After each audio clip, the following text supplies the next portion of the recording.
Let's bring in Amber Athey. She is the breaking news editor at the Daily Caller. So, Amber, jumping right in, is this now public allegation of the research psychologist, 51-year-old Christine Blasey Ford? Is this a game changer? Now, it is an allegation, but will Republican senators now be forced to stop the clock? You would think that this would change the political calculus for Republicans, but I think that's very unlikely. What we're still looking here is, even with an accuser on the record, we're looking at an allegation that goes back 3 decades. It's an allegation that has discrepancies, according to the Washington Post's account.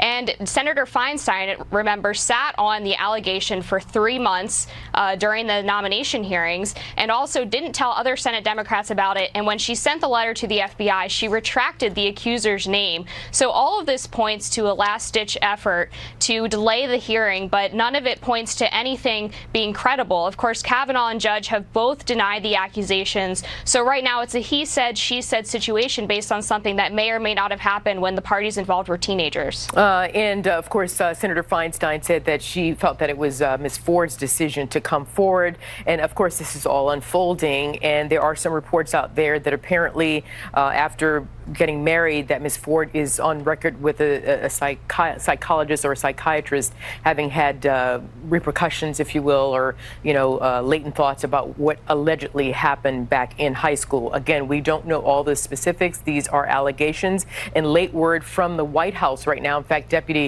Principal Deputy Press Secretary Raj Shah again saying, quote, as the story notes, we are standing with Judge Kavanaugh's denial. So will we, Amber, will we ultimately need to hear from President Trump on this, or should the president sit back and let the process in the Senate run its course? I think the appropriate action here is to continue to allow the Senate to make the decisions on when this confirmation vote is going to happen. As long as they get 50 votes here, that's all they need. The rest of this stuff really doesn't matter. I think it would be inappropriate for the president to weigh in. He sat back and allowed the hearings to play out so far. The Democrats, of course, have been trying to delay this until after the midterms, and then you saw this show during the nomination hearings where you have one senator comparing himself to Spartacus and another spreading a false claim that Brett Kavanaugh referred to contraceptives as abortion-inducing drugs. This whole thing has been a disaster. At this point, I think Republicans are just trying to get it all over with and out of the way. Understood. But do you not think that the fact that this woman now has come forward and showed her face, if you will, again, there are allegations, but she stands by her account of the story, and surely does the judge. So I'd imagine there is going to be some reason for pause. Again, emphasizing allegations. But just yesterday, Amber, you probably know that the #2 Democratic Senator Dick Durbin of Illinois tweeted this, quote, he says, I am calling on Senate Republicans to delay next week's Judiciary Committee vote on the Supreme Court nomination of Judge Brett Kavanaugh. The American people deserve to know who Judge Kavanaugh is, but Republicans are trying to rush through this nomination while concealing critical parts of the nominee's record. There are far too many questions swirling around this nomination. Hashtag, what are they hiding? So now back to you, Amber. Are the Republican senators still in control, or do the Democratic senators now have one hand on the wheel? Well, the Democrats certainly have more of a case here now that there is an accuser on the record.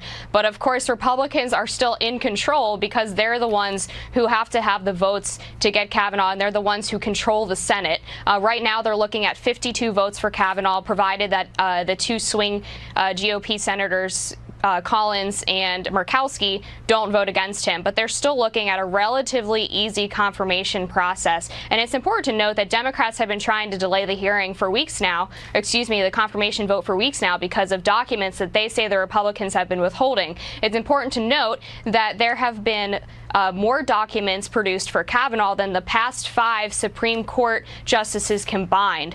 So to say that Republicans are not being forthcoming about Kavanaugh's record really isn't accurate.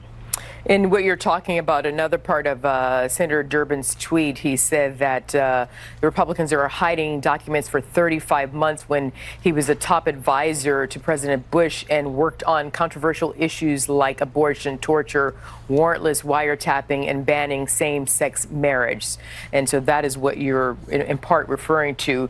Again, if you could this is all unfolding. Amber, if you could take us behind the scenes, according to your reporting and your knowledge there inside D.C., behind closed doors this weekend, as the Dems push to delay the vote and the Republicans work hard to push it through. And now with this public allegation from Christine Blasey Ford, how does this change everybody's strategy?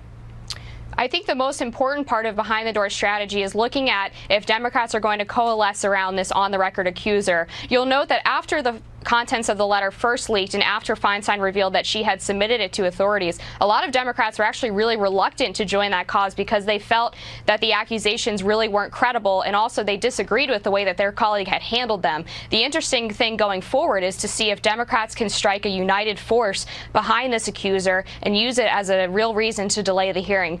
Republicans are going to try to fend that off as much as possible and keep the vote as scheduled to get Kavanaugh confirmed and count this as a victory for Republicans.